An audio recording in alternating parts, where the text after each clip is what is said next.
नमस्कार, न्यूज़रूम में आप सभी का स्वागत है। ईरान ने पाकिस्तान, इराक और सीरिया में आतंकी ठिकानों पर हमला करके पूरी दुनिया को चौंका दिया है। देखा जाए तो पश्चिम एशिया में हमास और इजरायल के युद्ध के कारण पहले से ही स्थिति तनावपूर्ण है। ऐसे में ईरान के इन हमलों ने चिंता और बढ़ा दी है। हम आपको बता दें कि ईरान का कहना है कि उसने तीनों देशों में आतंकी ठिकानों पर हमले किए हैं ताकि अपने देश के लिए खतरा उत्पन्न कर रही ताकतों पर लगाम लगाई जा सके। जहां तक हमलों की बात है तो आपको बता दें कि ईरान के इस्लामिक रिवोल्यूशनरी गार्ड कॉर्प्स यानी IRGC ने कुर्द क्षेत्र में इजरायली जासूसी एजेंसी मोसाद का केंद्र बताए जाने वाली इमारत पर बैलिस्टिक मिसाइलें दागी और उत्तरी सीरिया में ISIL जो कि ISIS से जुड़ा है उसके ठिकानों पर हमला किया। वहीं पाकिस्तान के बलूचिस्तान प्रांत में आतंकी ठिकानों पर जोरदार हमले करते हुए पूरे क्षेत्र को दहला दिया है। बताया जा रहा है कि इराक में अर्ध स्वायत्त कुर्द क्षेत्र की राजधानी एरबिल में कम से कम 8 विस्फोट सुने गए। इराक की क्षेत्रीय सुरक्षा परिषद ने कहा है कि 4 लोग मारे गए हैं और 6 घायल हो गए हैं। इराक में बैलिस्टिक मिसाइलों का इस्तेमाल क्षेत्र में जासूसी केंद्रों और ईरानी विरोधी आतंकवादी समूहों की सभाओं को नष्ट करने के लिए किया गया था। बताया जा रहा है कि ईरान ने इराक में 11 मिसाइलें दागी हैं। इराकी सरकार ने एरबिल पर ईरान की आक्रामकता की निंदा की है। इराक ने कहा है कि ईरानी हमले के कारण आवासीय क्षेत्रों में नागरिक हताहत हुए हैं। इराक ने इसे देश की संप्रभुता और अपने लोगों की सुरक्षा का उल्लंघन बताया है। इराक सरकार ने कहा है कि वह संयुक्त राष्ट्र सुरक्षा परिषद में शिकायत दर्ज करने सहित विभिन्न कार्रवाइयों पर विचार करेगी। वहीं ईरान की IRNA समाचार एजेंसी ने बताया है कि उसने एरबिल में इजरायली जासूसी एजेंसी मोसाद के मुख्यालय पर हमला किया था। ईरानी एजेंसी ने कहा है कि हम अपने देश को आश्वस्त करते हैं कि हमारा अभियान हमारे शहीदों के खून की आखिरी बूंदों का बदला लेने तक जारी रहेगा। जहां तक सीरिया की बात है तो आपको बता दें कि ईरान ने उत्तरी सीरिया में यह कहते हुए मिसाइलें दागी कि वह सिर्फ IS के ठिकानों को निशाना बना रहा है। पाकिस्तान पर हुए हमले की बात करें तो आपको बता दें कि ईरान ने बलूचिस्तान में आतंकी ठिकानों को निशाना बनाया है। इसके बारे में खुद पाकिस्तान के विदेश मंत्रालय ने कहा है कि अवैध हवाई हमले में 2 बच्चे मारे गए और 3 अन्य घायल हो गए। पाकिस्तान ने कहा है कि अपने हवाई क्षेत्र के अकारण उल्लंघन के विरोध में इस्लामाबाद में तेहरान के वरिष्ठ राजनयिक को बुलाया गया है।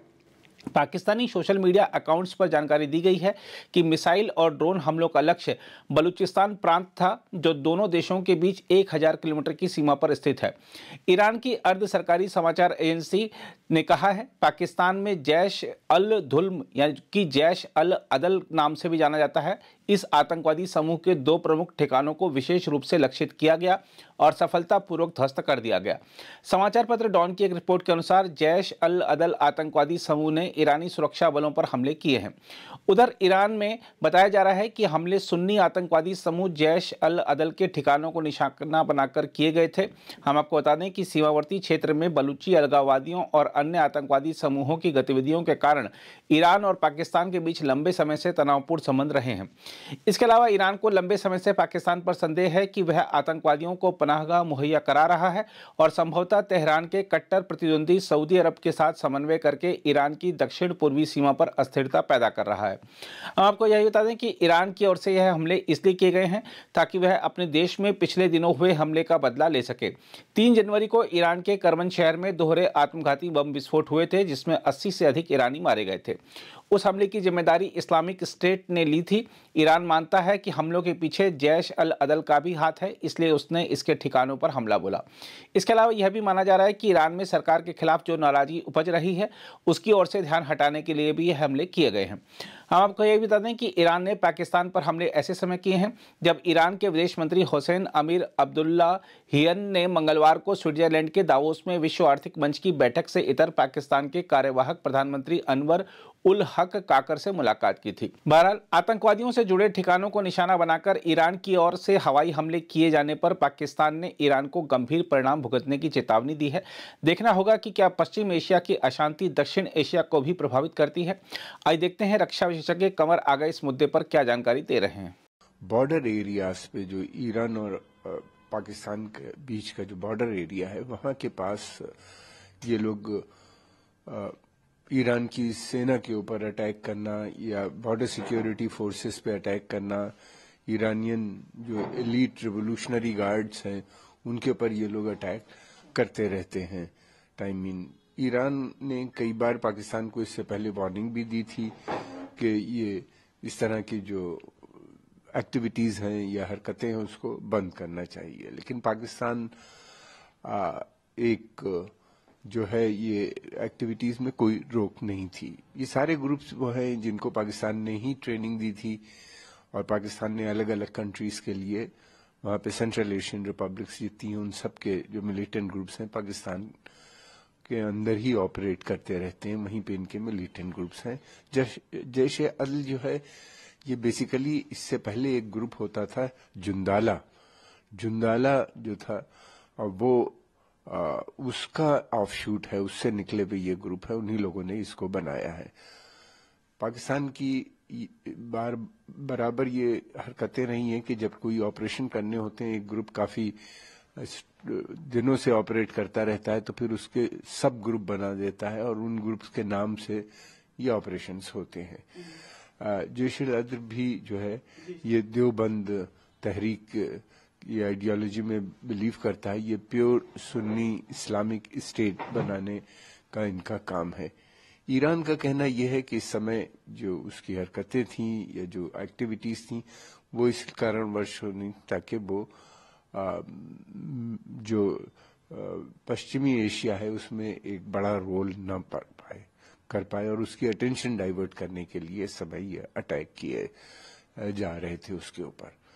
जुंदाला या जैश-ए-अदल का मानना यह है कि ये सेपरेटिस्ट ग्रुप है जो ईरान के अंदर सिस्तान बलोच प्रोविंस है उसकी आज़ादी की ये बात करते हैं, जहाँ पे बलोच भाषा बोलने वाले ईरानी सुन्नी मुस्लिम रहते हैं। इनका ये लोग जो है वहाँ पे दूसरे आतंकवादी संगठन, ईरान का मानना ये है कि उनको भी उसने आतंकवादी मानता है जो कि ईरान के अंदर ऑपरेट करते हैं, उनके साथ भी इनका संबंध बना हुआ है और काफी समय से एक्टिव हैं। इनकी एक्टिविटीज जो हैं बिल्कुल वैसे ही हैं जैसे यहाँ पे लश्कर तैयबा या जैश मोहम्मद जिस तरीके से करते हैं। ये है कि लश्कर तैयबा जैश मोहम्मद एक बड़े पैमाने पे कर रहे हैं, ये एक छोटे प्रांत में बॉर्डर एरिया पे करते हैं। ईरान ने काफी वहां पे डिप्लॉयमेंट भी कर रखा है। इससे पहले अफगानिस्तान साइड पे भी उसने कुछ अटैक किए थे और अफगानिस्तान से आने वाले आतंकवाद को भी रोकने की कोशिश की गई थी लगातार। ईरान की जो बेसिक पॉलिसी है आतंकवाद को लेकर जीरो टॉलरेंस की नजर आती है और वो इसके खिलाफ है। ईरान जो है एक स्वयं भी इनको डील कर रहा है, फिर उसके अलावा एक उसका जो NSA लेवल की भी कई मीटिंग्स में उसने पार्टिसिपेट किया है। Russia, Central Asian Republics, Iran, India, इन लोगों के साथ मिलके भी कि आतंकवाद से किस तरह निपटा जाए। देखिए, मुस्लिम कंट्रीज में इस समय काफी एका नजर आता है। नेशनलिज्म भी काफी बढ़ी हुई नजर आती है। आम जनता जो है वो काफी यूनाइटेड नजर आती है, लेकिन पाकिस्तान एक ऐसा देश है जो हमेशा दूसरे के इंटरेस्ट को सर्व करता है और मुस्लिम देशों में ऐसे बहुत से देश हैं जो दूसरे नेशनल इंटरेस्ट को सर्व करते हैं बजाय इसके कि अपने नेशनल इंटरेस्ट में सर्व करने के।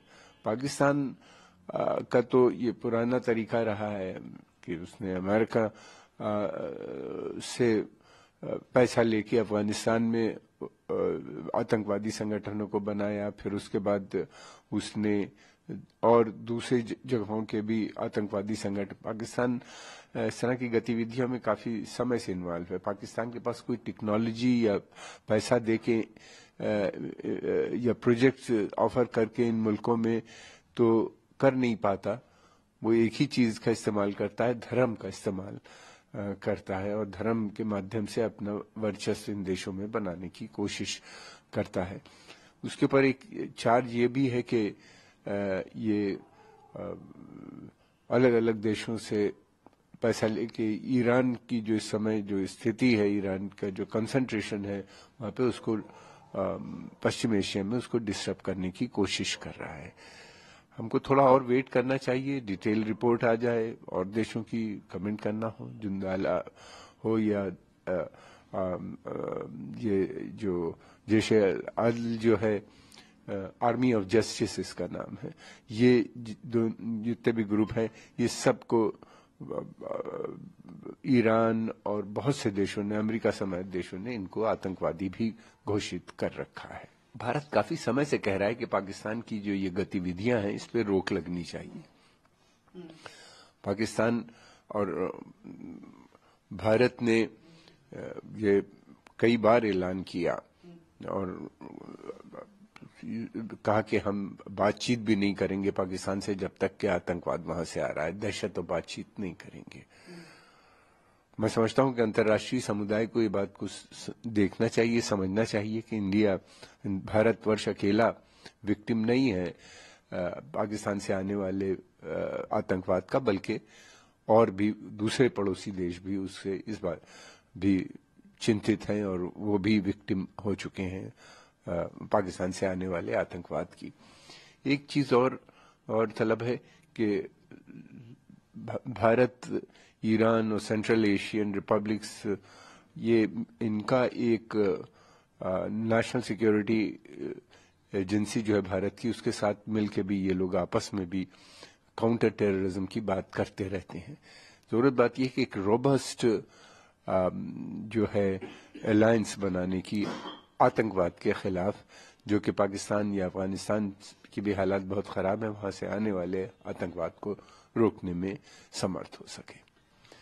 देखिए, कई चीजें हैं उस समय वो पाकिस्तान वाले छिपाना चाहते थे, दिखाना चाहते थे कि हम बहुत स्ट्रांग हैं, हमारे ऊपर कोई नहीं आ सकता, अटैक कर सकता। यहाँ पे ये बॉर्डर का एरिया था। और दूसरी बात ये कि ईरान ने अटैक करके फौरन उसको छिपाया भी नहीं, कोई छिपाने की भी बात नहीं, बल्कि वार्निंग भी दे दी। इनको पहले भी वार्निंग दी थी, देता रहा। और ये है कि उन्होंने पाकिस्तान की मीडिया का या पाकिस्तान के मिलिट्री इस्टेब्लिशमेंट का तरीका यही होता है छिपाने का, मगर हर बार वो छिपा भी नहीं पाते। जो भारत का अटैक था वो भी बाद में खुल गया, सबने देख लिया, सारी दुनिया को पता चल गया कि भारत ने प्रीएम्प्टिव स्ट्राइक वहां पे की थी, सर्जिकल स्ट्राइक वहां पे की थी, और जिससे उनको काफी क्षति पहुंची थी। ईरान ने भी जिस तरीके से किया है, ये जान के इस समय पाकिस्तान दिखाना चाहता है कि ईरान उसके देश के अंदर हस्तक्षेप कर रहा है और एक बड़ा इशू बना के इसको बनाने की कोशिश कर रहा है पाकिस्तान। कितना समर्थक मिलेगा मुझे नहीं मालूम इस समय। हाँ, यह है कि ईरान का कहना यह है कि ये पश्चिम देश इसके पीछे नजर आते हैं। ये बड़ी अफसोस की बात है।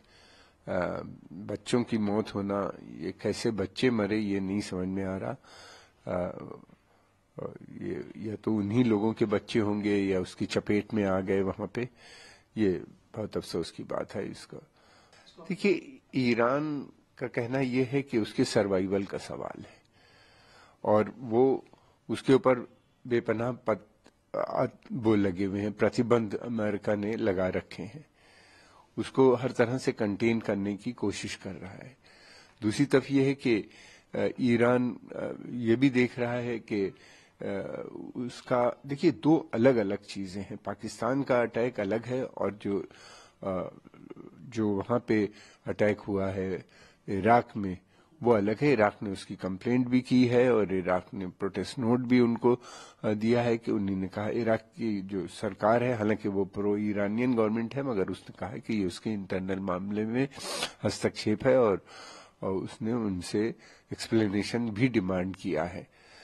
ईरान का कहना यह था कि मोसाद का जो वहां पे बेस है उसकी मदद से जो ईरान के अंदर कासिम सुलेमानी की डेथ एनिवर्सरी पे जो अटैक हुआ था, जिसके अंदर लगभग 100 के करीब लोग मरे थे, उसके पीछे वो लोग इन्वॉल्व थे, इसलिए उन्हीं ने किया है। ये चीजें मैं समझता हूँ अच्छी नहीं है, इनको बंद होना चाहिए। इस तरह के एक दूसरे के देशों में जाकर हस्तक्षेप करना, जैसा कि पाकिस्तान कर रहा है या ऐसे बहुत से देश हैं जो कर रहे हैं, ये जब तक बंद नहीं होगा इससे एक बड़ी आपत्ति भी आ सकती है, पाकिस्तान के लिए भी और दूसरे देशों के लिए भी, और ईरान के लिए भी ये अच्छा नहीं है। मैं समझता हूं कि उसके जगहों पे लगातार टारगेट हों या अटैक किए जाएं या वो दूसरे देशों में जाके अटैक करे, ये जो प्रथा चली है, ये बंद होने की जरूरत है और एक बड़ा एक्शन लेने की जरूरत है, खासतौर से उन देशों को जो आतंकवाद को प्रमोट कर रहे हैं, बढ़ा रहे हैं। अगर आप भी लेना चाहते हैं देश दुनिया की तमाम जानकारी तो आज ही सब्सक्राइब करें हमारे चैनल को। साथ ही नीचे दिए बेल आइकन को जरूर दबाएं ताकि हर अपडेट आप तक पहुंच सके।